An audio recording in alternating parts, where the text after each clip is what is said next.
Russia saying any investigation into that deadly chemical attack in northern Syria should include experts from outside nations, including Iran. Meanwhile, Syrian President Assad pointing the finger of blame at the United States.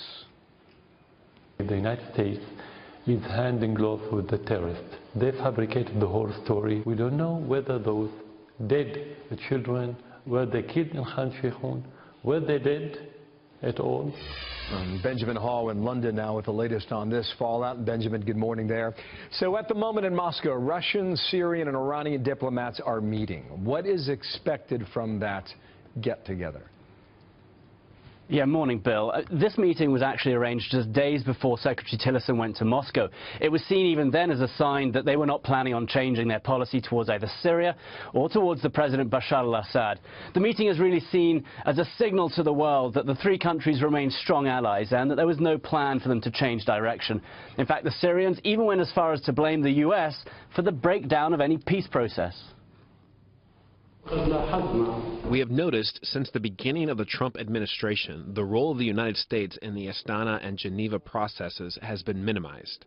This shows that they do not want the success of the peace process. It's not surprising at all that Russia hasn't changed its policy. It has invested so much money, time, military equipment in Syria, not to mention their strategic interests in the country. So, yes, these three countries are meeting. No, their change of direction or lack of it is not a surprise. In Syria, there's been an exchange of civilians. What do we need to know about that, Benjamin? Well, Bill, for the last few years, there have been government towns and rebel towns effectively under siege by the other side. And this today is the beginning of a two-month process which will see 30,000 civilians exchanged, ending years of hardship for many.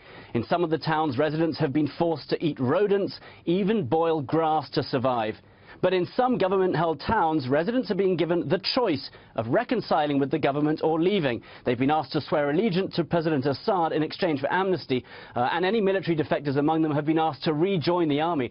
You know, it's a sign that they've effectively been beaten into submission, because if you look at Madaya, a town of 40,000, 38,000 are expected to stay and swear allegiance to Assad, a sign that he's also trying to bring some of them back into the fold.